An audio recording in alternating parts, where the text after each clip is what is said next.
Gudoomiyaha gobolka Hiiraan Cali Jayte Cismaan iyo mas'uuliyiin ka tirsan maamulka degmada Beledweyne, ganacsatada magaalada Beledweyne oo ka duulaya fatahaad uu sameeyay webiga Shabeelle oo saacadihii aynu soo dhaafnay keenay biyo aad u fara badan ayaa maanta gaaray deegaanka Helekeliyo oo qiyaastii 15 kiiloomitir dhanka waqooyi kaga beegan magaalada Beledweyne ee xarunta gobolka Hiiraan, halkaas oo inta badan ay ka soo baxaan biyaha saameeya magaalada Beledweyne. hase ahaatee waxa ay mas'uuliyiinta ay durbaba bilaabeen inay biyo xireenkani ku sameeyaan gaararka webiga.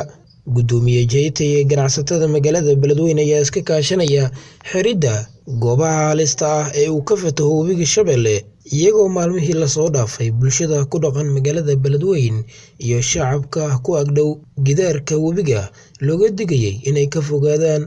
Ugu horreyn waxaa goobta ka hadlay qaybo ka mid ah ganacsatada magaalada Beledweyne iyo bulshada degan deegaanada Helekeliyo iyo Hoodley.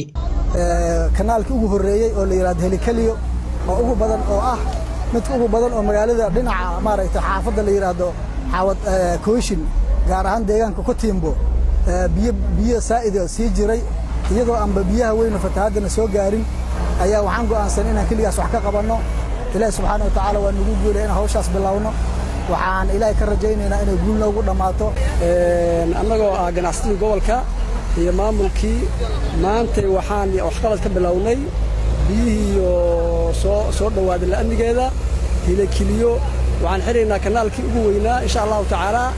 marka waxaan haysanada mataqaan ninkii ugu horeeyay ayaa sheegay lacag 530 kun ayaan haysanaa.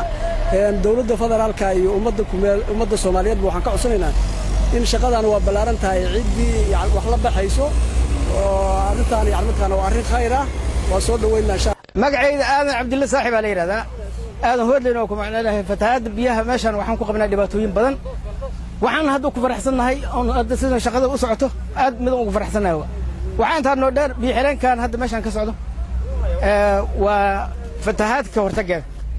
waxa u baahanahay marka meel kale oo haddana ka daran mid hadda la xiraayo mid la mid ah oo magaalada dhibaatooyin badan oo naafeen badan ku yeelato. deegaanka meeshan deganahay nafteeda haday soo fatahaan inaan habeenkaas ay biyo ku soo rifnaa ilaa magaalada raadalka xigto. waxaan u baahanahay marka meeshaas in wax naga qabto intana aadan ugu jeednaa waa mahadsan yihiin qolada maamulka annagoo ku faraxsan wax qabadkaas maanta meeshan aan ka muuqato. Ugu dambeyntii waxaa hadal ka qaatay gudoomiyaha gobolka Hiiraan Cali Jayte Cismaan.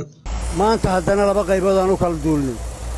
dhanka Helekeliyo rajaynaana u soo duulnay iyo ilaa xanibyo la dhigi doono qaybo kale xagga naga sii xiga dhanka qooqane dhanka iyo waraaboolana marxaladiisa xoog galo Britay ay bilaabo doontaa.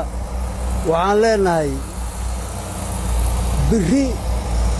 birri uma baahnin maantaan u baahanahay sababtoo birri waxaan ku sugnaa doonnaa Ilaahay baa ku caalima. war maantaan wax qabsanaynaa maanta hana la caawiyo isteedka Hirshabeelle madaxdiisa sare iyo dawladda Soomaaliya labadaba waxaan leenahay maantaan u baahanahay gacan birri waxaan u baahnaynaa maanta u baahanahay.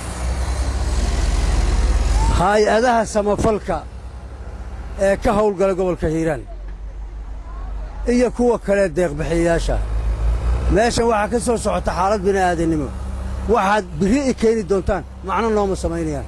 Ibrahim Maxamed Xasan Ibrahim Jamuni Radio Wadani TV.